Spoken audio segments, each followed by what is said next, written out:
Good evening, YouTube.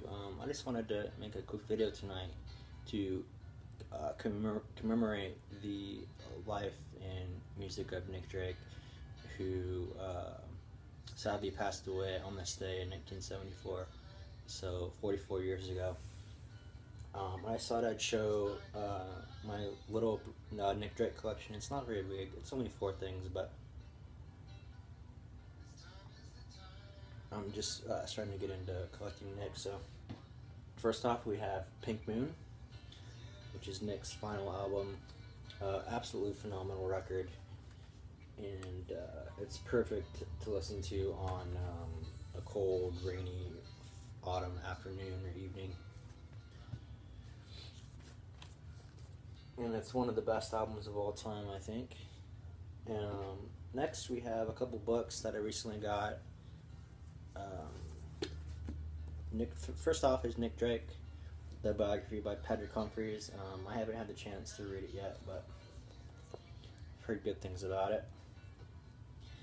And next we have Darker Than the Deepest Sea, Search for Nick Drake by Trevor Don. And finally we have my favorite book. We have Nick Drake Remembered for a While, the authorized companion to the music of Nick Drake. So this was put together by the estate of Nick Drake, and it is absolutely phenomenal. And it'll make you, you'll really get to know the man behind the music and see him in a new light and appreciate him, not only his music but him as a person. That much more, and it's absolutely phenomenal. So it has music clippings from the day, lyrics, rare photos, the full artwork for Pink Moon, and then see if I can find it. Yeah, but the photograph from Bright Your Way Through, which is my favorite photograph of Nick, absolutely phenomenal. What I thought was cool was his father Rodney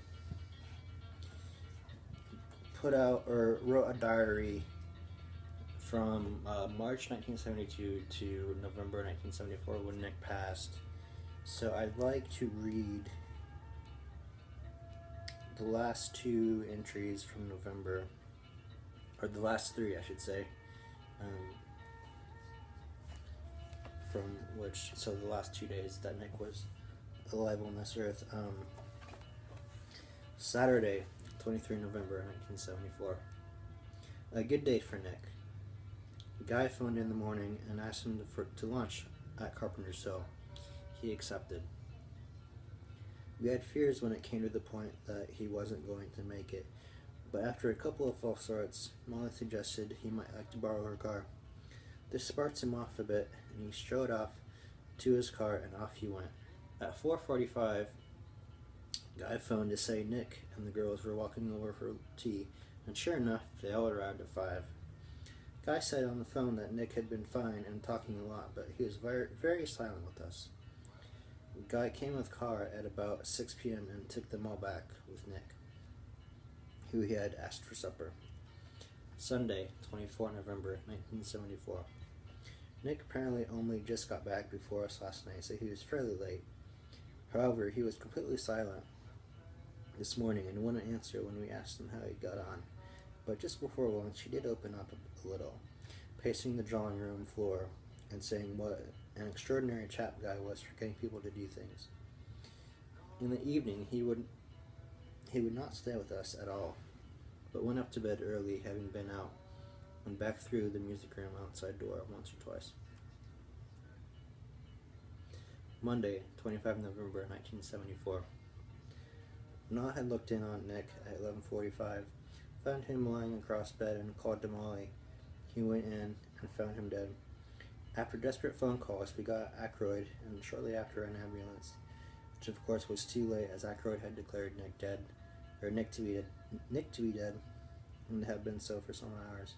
The contents of a Tarpitzel, I don't know if I'm pronouncing that correctly, but bottle were missing.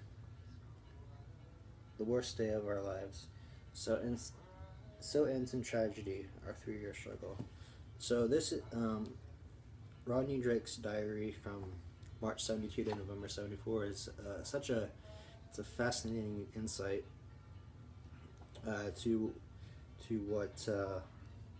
what was going on in their lives at the time, and it's an insight into Nick as well. Sorry, I got a text there. So it's absolutely fascinating, and again, I can't recommend this book enough. Absolutely phenomenal, and